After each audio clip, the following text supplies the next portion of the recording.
Bible പഠന മാർഗനിർദ്ദേശങ്ങൾ ഭാഗം 6.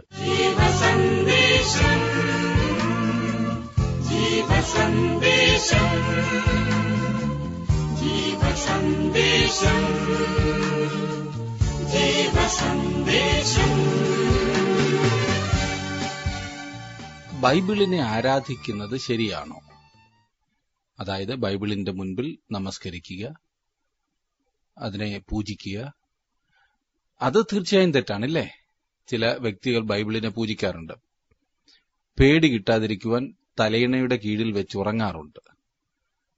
പിന്നെ പിശാച് അടുക്കാതിരിക്കുവാൻ അത് വീടിന്റെ ഏതെങ്കിലും സ്ഥലത്ത് പ്രത്യേകം വയ്ക്കാറുണ്ട്. ഇതൊക്കെ വെറും മൂഢാചാരങ്ങളാണ്. ക്രിസ്തുമാർഗം ഒരു പുസ്തകത്തിന്റെ മാർഗമല്ല. നമ്മുടെ മാർഗം, അതെ, മാർഗനിർദ്ദേശത്തിനായി ദൈവം തന്റെ വചനത്തെ നമുക്ക് നൽകിയിരിക്കുന്നതാണ് വിശുദ്ധ ബൈബിൾ. ദൈവവചനം വായിക്കുകയും പഠിക്കുകയും അനുസരിക്കുകയും ചെയ്യാതെ ബൈബിളിനെ അംഗീകരിക്കുന്നു എന്ന് പറയുക അസാധ്യമാണ്. ഈ വിഷയത്തെക്കുറിച്ച് ഇന്ന് നമുക്ക് അല്പം കൂടി ചിന്തിക്കാം. എന്താ, കഴിഞ്ഞ ദിവസങ്ങളിൽ ഞാൻ പറഞ്ഞത് പ്രത്യേകം ശ്രദ്ധിച്ച് പഠിക്കുവാൻ ആരംഭിച്ചു എന്ന് വിശ്വസിക്കട്ടെ. ദൈവത്തിന്റെ തിരുവചനമാകുന്ന ബൈബിൾ എത്രമാത്രം പ്രധാനപ്പെട്ടതാണ്, ഇതെങ്ങനെ പഠിക്കാം എന്നീ കാര്യങ്ങളാണ് നാം ചിന്തിച്ചുകൊണ്ടിരുന്നത്.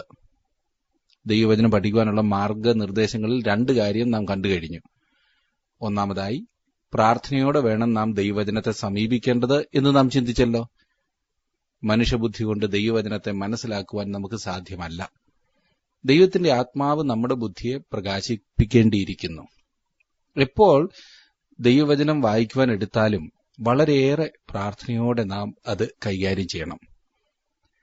രണ്ടാമതായി, നാം ദൈവവചനം വായിക്കണം എന്ന് ഞാൻ പറഞ്ഞല്ലോ. വായിക്കാതെ ഒരിക്കലും നമുക്ക് പഠിക്കുവാൻ സാധിക്കില്ല. ഏതൊരു കാര്യത്തിനാണെങ്കിലും വായന ആവശ്യമാണ്. ലഭിക്കുന്ന സമയം അത്രയും ദൈവവചനം വായിക്കുവാൻ സമയമെടുക്കണം. ക്രമമായി വായിക്കുവാനും മൊത്തമായി വായിക്കുവാനും പ്രത്യേകം ശ്രദ്ധിക്കണം എന്ന് ഞാൻ ഓർപ്പിച്ചല്ലോ. പലപ്പോഴും നാം അവിടെ നിന്നും ഇവിടെ നിന്നും ഏതെങ്കിലും ഒരു ഭാഗം വായിച്ച് തൃപ്തിപ്പെട്ടിട്ട് ബൈബിളിലെ ഒന്നും എനിക്കറിയില്ല എന്ന് പരാതിപ്പെടാറുണ്ട്. അങ്ങനെയല്ല. നാം ക്രമമായി വായിക്കണം, മൊത്തമായി വായിക്കണം. അനേക വിശുദ്ധന്മാർ തങ്ങളുടെ ജീവിതത്തിൽ ആത്മീയമായി വളർന്നതിന്റെ കാരണം ഇതുപോലെ ദൈവവചനം ക്രമമായി വായിച്ചു പഠിച്ചതുകൊണ്ടാണ്. വാച്ച്മാൻ നീ എന്ന് പറയുന്ന ദൈവദാസനെക്കുറിച്ച് ഒരുപക്ഷെ നിങ്ങൾ കേട്ടിരിക്കാം. അദ്ദേഹത്തെക്കുറിച്ച് ഞാൻ വായിച്ചത്, എല്ലാ മാസവും പുതിയ നിയമം ഒരു പ്രാവശ്യം അദ്ദേഹം വായിക്കുമായിരുന്നു എന്ന് പറഞ്ഞാൽ ആണ്ടിൽ 12 പ്രാവശ്യം പുതിയ നിയമം വായിക്കുമായിരുന്നു എന്ന്. എത്ര മനോഹരമായ ഒരു പരിചയമില്ലേ? നമുക്കും ഇതുപോലെയുള്ള നല്ല നല്ല പരിചയങ്ങൾ തീർച്ചയായും ഇടാവുന്നതാണ്. മൂന്നാമതായി, ദൈവവചനം പഠിക്കുക. ദൈവവചനം പഠിക്കുവാനായിട്ടുള്ള ലളിതമായ മൂന്നാമത്തെ മാർഗം ദൈവവചനം പഠിക്കുക. ഇതെന്തോ മണ്ടത്തരമാണ് പറയുന്നത് എന്നായിരിക്കും നിങ്ങൾ ചിന്തിക്കുന്നത്. ശ്രദ്ധിച്ചു കേട്ടാട്ടെ. വേദപണ്ഡിതനായിരുന്ന ഡോക്ടർ ജി കാംവെൽ മോർഗൻ, അദ്ദേഹത്തെക്കുറിച്ച് കഴിഞ്ഞ ക്ലാസ്സിൽ ഞാൻ പറയുകയുണ്ടായല്ലോ. വർഷങ്ങൾക്ക് മുൻപ് ആരോ അദ്ദേഹത്തിന്റെ അടുത്ത് വന്നിട്ട് ഇപ്രകാരം പറഞ്ഞു, നിന്റെ സംസാരം കേട്ടാൽ നിനക്കാണ് ദൈവപ്രേരണ എന്ന് തോന്നുന്നുവല്ലോ. അതിന് ഡോക്ടർ മോർഗൻ മറുപടി പറഞ്ഞത് രസകരമാണ്. ദൈവനിശ്വാസ്യത 95% വിയർപ്പിലൂടെയാണത്രേ. വിശുദ്ധ ബൈബിൾ പഠിക്കേണ്ടതുണ്ട്. പരിശ്രമത്തിലൂടെ നമുക്ക് തന്നെ പ്രാപിക്കാവുന്ന എന്തെങ്കിലും കാര്യങ്ങൾ ദൈവത്തിന്റെ ആത്മാവ് വന്ന് നമ്മെ പഠിപ്പിക്കുകയില്ല എന്ന് നാം മനസ്സിലാക്കണം. വീണ്ടും പറയണോ? പരിശ്രമത്തിലൂടെ നമുക്ക് തന്നെ പ്രാപിക്കാവുന്ന എന്തെങ്കിലും കാര്യങ്ങൾ ദൈവത്തിന്റെ ആത്മാവ് തന്നെ വന്ന് പഠിപ്പിക്കുകയില്ല എന്ന് നാം മനസ്സിലാക്കണം. ഞാൻ പഠിക്കാതിരുന്നിട്ട് ദൈവത്തിന്റെ ആത്മാവ് വെളിപ്പെടുത്തും എന്ന് പറഞ്ഞാൽ അത് ദൈവത്തെ പരീക്ഷിക്കുകയാണല്ലേ. പലരും ദൈവവചനം പഠിക്കാതിരുന്നിട്ട്, ചിന്തിക്കാതിരുന്നിട്ട് കൂടുതൽ ഭക്തി പറയുകയാണ്. അവരുടെ ഉദാസീനതയ്ക്ക്, മടിക്ക് അത് ഉപോത്ബലകമാക്കി അവർ പലയിടത്തും പറഞ്ഞ് മണ്ടത്തരമൊക്കെ വിളിച്ചു പോകുന്നു. ഞാൻ പറയട്ടെ, ദൈവവചനം പഠിക്കുന്നതിന് പകരമായി മറ്റൊന്നും ചെയ്യുക സാധ്യമല്ല. മുഴുരാത്രി പ്രാർത്ഥനയോ കാത്തിരിപ്പ് പ്രാർത്ഥനയോ കൂട്ടായ്മയോ അങ്ങനെ യാതൊന്നും ബൈബിൾ പഠിക്കുന്നതിന് പകരമാകില്ല എന്ന് ഞാൻ ഓർപ്പിക്കട്ടെ. ഇതിനൊക്കെ ഇതിൻ്റെതായ സ്ഥാനങ്ങളുണ്ട്. എന്നാൽ ബൈബിൾ പഠനത്തിന് ഇത് ഒരു പോംവഴിയല്ല, അല്ല എങ്കിൽ അതിന് പകരമാകില്ല. ബൈബിൾ പഠിച്ചേ മതിയാകൂ. നാം അത് ഗ്രഹിക്കേണ്ടത് അത്യാവശ്യമായ കാര്യമാകുന്നു. ദൈവത്തിന്റെ ആത്മാവ് നമുക്ക് നൽകാത്ത ഏതാനും അറിവുണ്ട്. അലസരായ ആളുകൾക്ക് ദൈവത്തിന്റെ ആത്മാവ് സത്യം വെളിപ്പെടുത്തുമോ എന്നെനിക്ക് തോന്നുന്നില്ല. അല്ലെങ്കിൽ തന്നെ താങ്കൾ രസതന്ത്രമോ ഗണിതശാസ്ത്രമോ ഭൂമിശാസ്ത്രമോ കമ്പ്യൂട്ടറോ ഭാഷകളോ ഒന്നും രാത്രിയിൽ ഉറങ്ങുവാൻ പോകുന്നതിന് മുൻപ് ഒന്ന് വായിച്ചതുകൊണ്ട് പഠിക്കില്ലല്ലോ. അങ്ങനെ പഠിച്ചവരാരെങ്കിലും ഉണ്ടോ? അല്ലെങ്കിൽ ആരെങ്കിലും ഈ വിഷയത്തെക്കുറിച്ച് എവിടെയെങ്കിലും പ്രസംഗിക്കുന്നത് കേട്ടും അല്ല താങ്കൾ പഠിച്ചത് അങ്ങനെയല്ല ആന്നോ? അതിനു പിൻപിൽ എത്രമാത്രം ഉറക്കിളപ്പ്, വിയർപ്പ്, ത്യാഗം, എന്തുമാത്രം കഷ്ടപ്പാട് അതിനു പിൻപിൽ കാണുവാൻ കഴിയുന്നു. നല്ല മാർക്ക് വാങ്ങി വിജയിച്ചൊരു കുട്ടി രാത്രിയും പകലും ഒരുപോലെ കിടന്നുറങ്ങിയിട്ട് അങ്ങനെ മാർക്ക് വാങ്ങിച്ചതാകുന്നു എന്ന് നിങ്ങൾ ഒരിക്കലും പറയില്ല. മാർക്ക് തട്ടിപ്പും തിരുത്തലുമൊക്കെയുണ്ട്, അത് ഞാൻ സമ്മതിക്കുന്നു. എന്നാലും ഭൂലോകം മണ്ടൻ അപ്രകാരം വലിയ മാർക്ക് വാങ്ങിച്ചു എന്ന് പറഞ്ഞാൽ നമ്മൾ ആരും അത് വിശ്വസിക്കില്ല. അതിന്റെ പിൻപിൽ അധ്വാനമുണ്ട്. വിശുദ്ധ ബൈബിൾ പഠിക്കുവാൻ ഈ പറഞ്ഞതിനേക്കാൾ ഉപരി വിയർപ്പും ത്യാഗവും ആവശ്യമാണ് സുഹൃത്തെ. ഈ കാര്യം പലരും മറന്നുപോകുന്നു എന്നത് ശോചനീയമാണ്. ഞാൻ മനസ്സിലാക്കിയിട്ടുള്ളിടത്തോളം നമ്മുടെയൊക്കെ ഭവനങ്ങളിലെ ബൈബിൾ വായന ഒരു ചടങ്ങ് മാത്രമാണല്ലേ? മിക്ക ഭവനങ്ങളിലെയും കുടുംബ പ്രാർത്ഥന ഒരു പ്രഹസനം മാത്രമാണ്. പണ്ടൊക്കെ ക്രിസ്തീയ കുടുംബങ്ങളിൽ രാവിലെയും വൈകുന്നേരവും കുടുംബ പ്രാർത്ഥനകൾ ഉണ്ടായിരുന്നു. ഇന്ന് വൈകിട്ട് TV കാണേണ്ടതുള്ളതുകൊണ്ട് കുടുംബ പ്രാർത്ഥന ഒരു നേരമാക്കി, അഥവാ വൈകുന്നേരം പ്രാർത്ഥിച്ചാൽ തന്നെ 5 മിനിറ്റ് കൊണ്ട് കാര്യം തീർക്കും. അല്ലെങ്കിൽ പിന്നെ നമ്മുടെ നാട്ടിലൊക്കെ പവർ കട്ട് ഉള്ളതുകൊണ്ട് ആ പവർ കട്ടിന്റെ സമയത്ത് ഏതെങ്കിലും ഒരു സങ്കീർത്തനം കാണാപ്പാഠം ചൊല്ലി പ്രാർത്ഥനയും കഴിഞ്ഞ് കുടുംബ പ്രാർത്ഥന കഴിഞ്ഞു. ഞാൻ വിവരിക്കാതെ തന്നെ ഈ ചടങ്ങ് എത്രമാത്രം അർത്ഥപൂർണമാകുന്നു എന്ന് താങ്കൾക്കറിയാം. ഞാൻ പറയണോ? രാവിലെ പകുതി ഉറക്കത്തിലും മുഴുവൻ ഉറക്കത്തിലും എഴുന്നേറ്റ് വന്നിരുന്ന് ആദ്യം തുറക്കുമ്പോൾ കിട്ടുന്ന ഏറ്റവും ചെറിയ സങ്കീർത്തനം ഒന്ന് വായിച്ച് ആവശ്യങ്ങളെല്ലാം ദൈവത്തോട് പറഞ്ഞ് അവസാനിപ്പിക്കുക. ഞാനിതിനെ യഥാർത്ഥത്തിൽ നിരുത്സാഹപ്പെടുത്തട്ടെ. അല്പം കൂടി താല്പര്യമുള്ളവർ എവിടെ നിന്നെങ്കിലും ലഭിക്കുന്ന ഒരു മാസികയിൽ നിന്നും ഒരു വേദവായനക്കുറിപ്പും കൂടി വായിക്കും. ഇത് തെറ്റാകുന്നു എന്നല്ല ഞാൻ പറഞ്ഞത്. വിശുദ്ധന്മാർ എഴുതിയ അനേകം നല്ല ചിന്തകൾ അതിനകത്തുണ്ട്.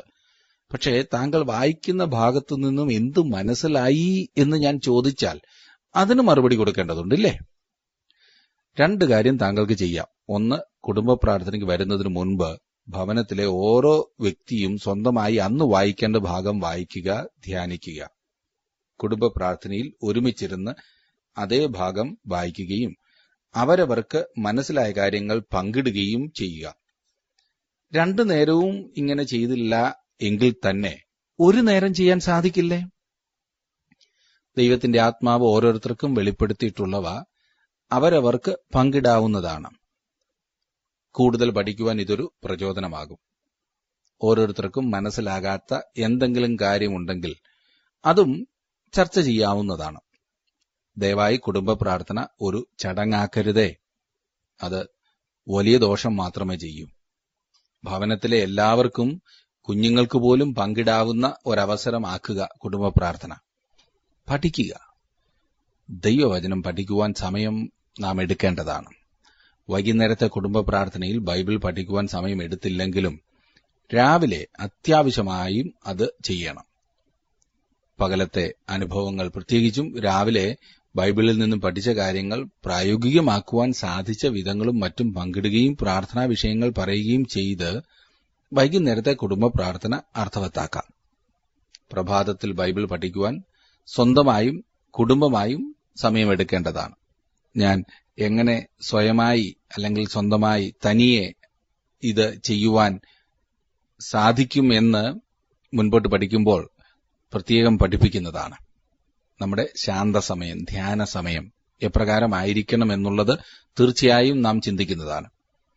ഇപ്പോൾ പലരുടെയും പ്രതികരണം എനിക്കറിയാം, എവിടെ സമയം കിടന്നിട്ടാണ് ഇതൊക്കെ ചെയ്യുന്നത് എന്നത്രേ. അതുതന്നെയാണ് നമ്മുടെ പ്രശ്നവും. മറ്റെല്ലാ കാര്യങ്ങൾക്കും സമയമുണ്ട്, ദൈവവചനത്തിന് സമയമില്ല. അതുകൊണ്ട് തന്നെയാണ് നാം ഇന്ന് എല്ലാം കൊണ്ടും പ്രശ്നത്തിലായിരിക്കുന്നത് എന്ന് ഞാൻ പറയട്ടെ. തകർന്ന കുടുംബങ്ങൾ, അനുസരണം കെട്ട മക്കൾ, സംഘർഷം, സംഘട്ടനങ്ങൾ, അങ്ങനെയെല്ലാം. ദൈവവചനത്തിന് പ്രാധാന്യം കൊടുക്കൂ സുഹൃത്തെ. ദൈവിക ഭവനമായി നിങ്ങളുടെ ഭവനം തീരട്ടെ. ഇത് എപ്പോഴും നാം ഓർത്തിരിക്കേണ്ടതാണ്. നാം ഒരു കാര്യം എപ്പോഴും ശ്രദ്ധിക്കേണ്ടത്, നമുക്കൊന്നിനും സമയമില്ല. നാം എന്തിനു സമയം കൊടുക്കുന്നുവോ അതിനു മാത്രമേ നമുക്ക് സമയമുണ്ടാകൂ. അങ്ങനല്ലേ? നാം ബസ് കാത്ത് ബസ് സ്റ്റാൻഡിലോ ട്രെയിൻ ലേറ്റായി ട്രെയിനിലോ സമയം കളയുമ്പോൾ പലപ്പോഴും നാം അതേക്കുറിച്ച് പിറുപിറുക്കാറില്ല, പരാതിപ്പെടാറില്ല. കാരണം വേറെ മാർഗമൊന്നുമില്ലല്ലോ. എന്നാൽ നാം സ്വയമായി സ്വാതന്ത്ര്യമായി ഉപയോഗിക്കുവാൻ ദൈവം തന്നിട്ടുള്ള ഈ സമയം ആത്മീക ജീവിതത്തിൽ വളരുവാൻ, കുടുംബജീവിതം സന്തുഷ്ടമാക്കുവാൻ, സമൂഹം അനുഗ്രഹമാക്കുവാൻ എപ്രകാരം ഉപയോഗിക്കണം എന്ന് ദൈവവചനത്തിന്റെ വെളിച്ചത്തിൽ ചിന്തിക്കണമെന്ന് പറയുമ്പോൾ പലർക്കും പിറുപിറുപ്പാണ്, മുഷിച്ചിലാണ്. ചിലർ പറയാറുണ്ട്, ഞാൻ വൈകുന്നേരമാണ് ബൈബിൾ വായിച്ച് ധ്യാനിക്കുന്നതെന്ന്. അങ്ങനെ ചെയ്യുന്നുവെങ്കിൽ അത് നല്ല കാര്യമാണ്. പക്ഷെ എന്റെ സംശയം, താങ്കൾ കിടക്കുവാൻ പോകുന്നതിന് തൊട്ടു മുൻപല്ലേ അത് ചെയ്യുന്നത്? ഒരു കാല് കിടക്കയിലായിക്കഴിഞ്ഞു, ഒരു കണ്ണ് അടഞ്ഞു കഴിഞ്ഞു, എന്നിട്ട് ബൈബിളിൽ നിന്നും ഒരു ഭാഗം വായിക്കുവാൻ ശ്രമിക്കുന്നു. ഈ പറഞ്ഞതുപോലെ താങ്കൾ കണക്ക് പഠിക്കുമോ? ഇംഗ്ലീഷ് പഠിക്കുമോ? കെമിസ്ട്രി പഠിക്കുമോ? എന്നാൽ ബൈബിള് അങ്ങനെ പഠിക്കുവാൻ സാധ്യമല്ല. താങ്കൾ ദൈവത്തിന്റെ വചനം പഠിക്കേണ്ടതാണ്. ഏറ്റവും നല്ല സമയം അതിന് നൽകിയത് വായിക്കേണ്ടതാണ്.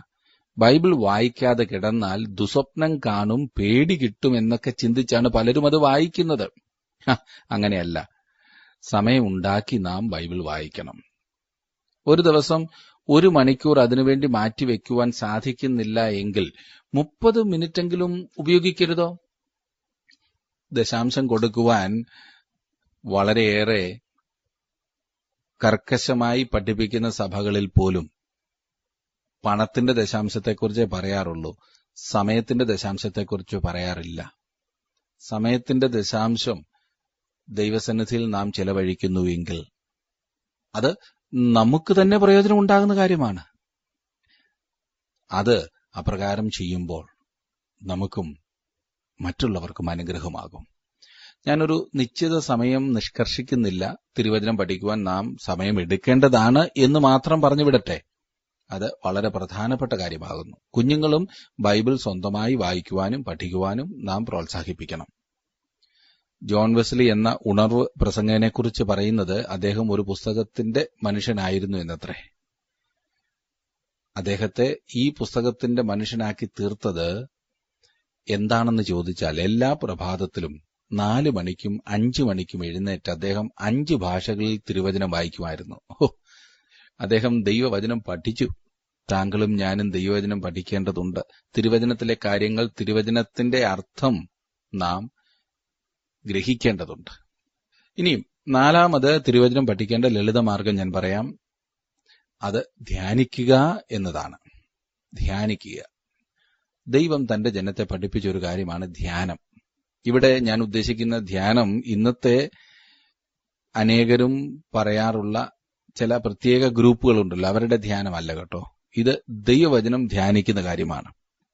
എല്ലാ സമയവും ദൈവവചനം ഇസ്രായേൽ മക്കളുടെ മുൻപാകെ ഉണ്ടായിരിക്കണം. അങ്ങനെ അത് ധ്യാനിക്കുവാൻ കഴിയും. ഞാൻ ആ ഭാഗം ഒന്ന് വായിക്കാം. ആവർത്തന പുസ്തകം 6-ാം അധ്യായത്തിന്റെ 6 മുതൽ 9 വരെയുള്ള വാക്യങ്ങൾ. ഇത് നാം പ്രത്യേകം ശ്രദ്ധിക്കേണ്ട ഒരു ഭാഗമാണ്. ആവർത്തന പുസ്തകം 6-ാം അധ്യായത്തിന്റെ 6 മുതൽ 9 വരെയുള്ള വാക്യങ്ങൾ. ഇന്ന് ഞാൻ നിന്നോട് കൽപ്പിക്കുന്ന ഈ വചനങ്ങൾ നിന്റെ ഹൃദയത്തിലിരിക്കണം.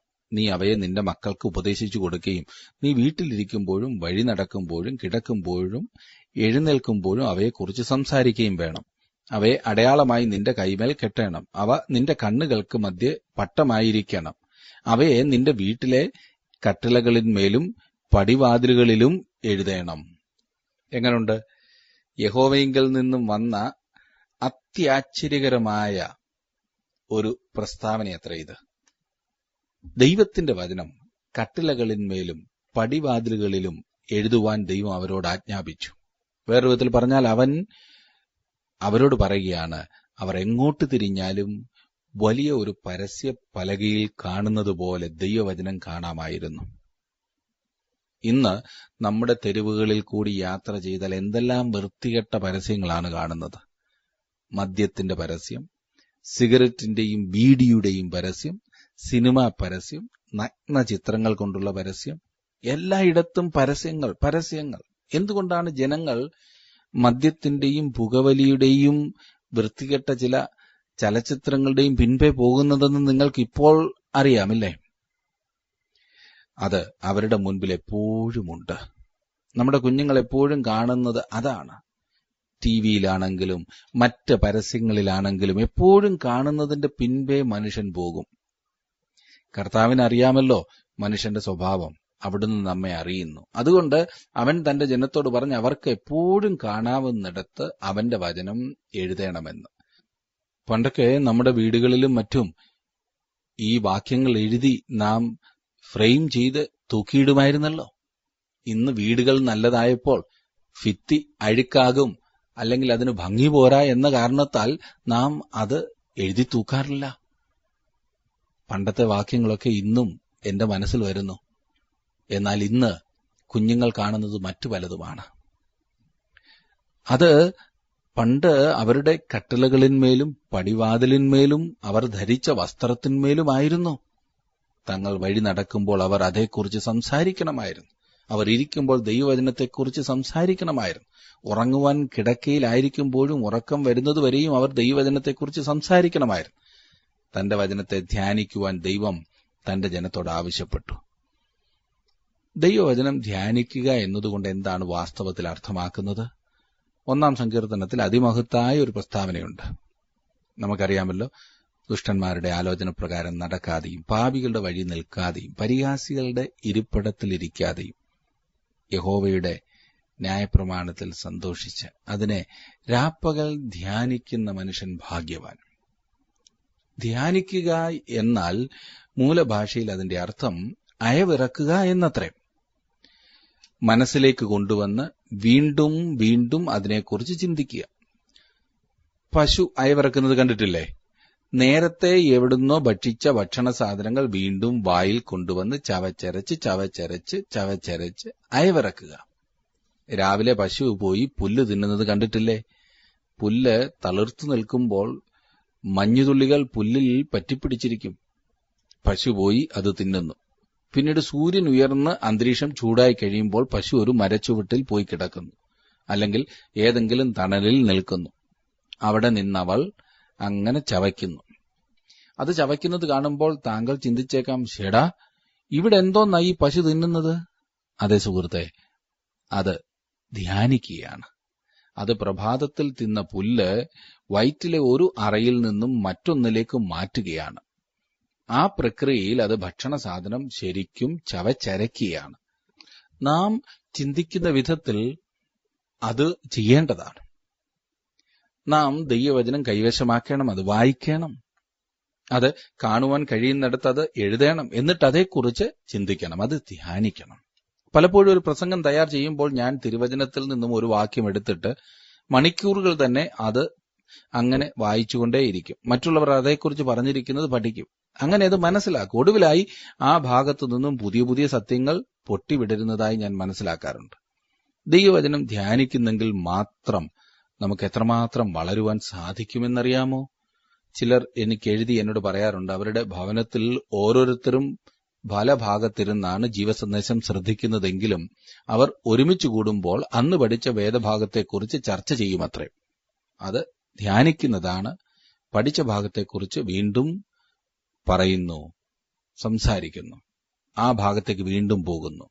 ചില സ്ഥലങ്ങളിൽ അടുത്ത ഭവനങ്ങളിൽ ഉള്ളവർ അതത് ദിവസം തങ്ങൾ പഠിക്കുന്ന ഭാഗങ്ങൾ ചർച്ച ചെയ്യാറുണ്ട്. അതൊരു നല്ല മാതൃകയാണ്. വചനം പഠിക്കുവാൻ ഒരു മാർഗം, വളരെ നല്ല മാർഗം ദൈവം നമുക്ക് തന്നിരിക്കുകയാണ് ഈ റേഡിയോയിലൂടെയുള്ള പഠനത്തിലൂടെ. ചില പട്ടണങ്ങളിൽ അന്നന്ന് പഠിച്ച ഭാഗങ്ങൾ ഫോണിലൂടെ ചർച്ച ചെയ്യുന്നവരുമുണ്ട്. എന്തെല്ലാം വിധത്തിൽ ദൈവം നിങ്ങൾക്ക് ഈ സാധ്യതകൾ തന്നിരിക്കുന്നു. സംശയങ്ങൾ പരിഹരിക്കുവാനും അങ്ങനെയുള്ള എല്ലാ കാര്യത്തിനും അത് സഹായകരമാകുന്നു. യാത്ര ചെയ്യുമ്പോൾ ഒരു വേദഭാഗം വായിച്ച് ചിന്തിക്കുക.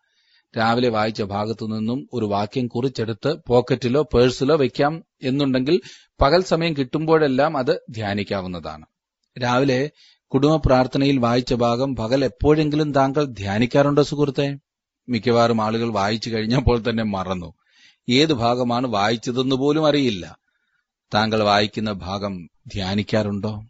ഇന്നത്തെ സമൂഹത്തിൽ തിരുവചന ധ്യാനം നഷ്ടപ്പെട്ടിരിക്കുന്നു. ആ സ്ഥാനം നാം ടിവിക്ക് നൽകിയിരിക്കുകയാണ്. പല കുടുംബങ്ങളുടെയും ആത്മീക നിലവാരം ഇന്ന് മാറിക്കൊണ്ടിരിക്കുകയാണ്. നമ്മുടെ സഭകൾ ഇന്ന് മരവിച്ചും നിർജീവമായും ഇരിക്കുന്നതിന്റെ ഒരു കാരണം ദൈവവചനം ധ്യാനിക്കുന്നില്ല എന്നതത്രേ. ഇന്നതിന് സമയമില്ല. എത്യോപ്യക്കാരൻ ഷണ്ണൻ രഥത്തിലിരുന്നു കൊണ്ട് യെശയ്യാ പ്രവചനം വായിക്കുന്നത് ഓർക്കുക. വാസ്തവത്തിൽ അവൻ യെശയ്യാ പ്രവചനം പഠിക്കുകയായിരുന്നു. കാരണം തനിക്കും മനസ്സിലാകാത്ത ഒരു ഭാഗത്തായിരുന്നു അവൻ. അവിടുത്തെ അർത്ഥം എന്താണെന്ന് അവന് മനസ്സിലായില്ല. വായിക്കുകയും പഠിക്കുകയും ചെയ്യുന്ന ഒരു മനുഷ്യനിതാ അവന് ദൈവത്തിന്റെ ആത്മാവ് ദൈവവചനം തുറന്നു കൊടുക്കുവാൻ പോകുകയാണ്. ആ കാരണത്താലാണ് ദൈവത്തിന്റെ ആത്മാവ് ഫിലിപ്പോസിനെ എത്യോപ്യക്കാരന്റെ അടുക്കിലേക്ക് അയച്ചത്.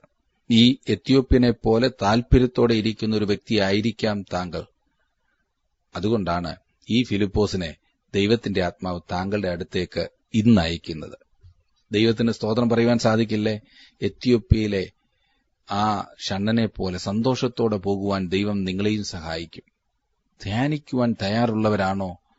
വചനം ധ്യാനിക്കൂ, വലിയ അനുഗ്രഹം പ്രാപിക്കും. ദൈവവചനം പഠിക്കുവാൻ സാധിക്കുന്ന വേറെ ചില മാർഗങ്ങൾ കൂടിയുണ്ട്. അത് നമുക്ക് അടുത്ത ക്ലാസ്സിൽ ചിന്തിക്കാം. പ്രാർത്ഥിക്കാം. ഇപ്പോൾ കർത്താവെ, അവിടുത്തെ വചനം പഠിക്കുവാൻ ഞങ്ങൾക്ക് തരുന്ന ഈ വിലപ്പെട്ട സാവകാശത്തിനായി സ്തോത്രം.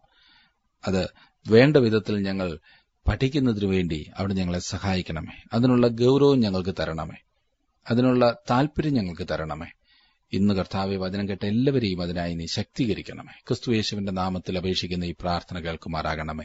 ആമേൻ. ജീവസന്ദേശം, ജീവസന്ദേശം, ജീവസന്ദേശം, ജീവസന്ദേശം, ജീവസന്ദേശം.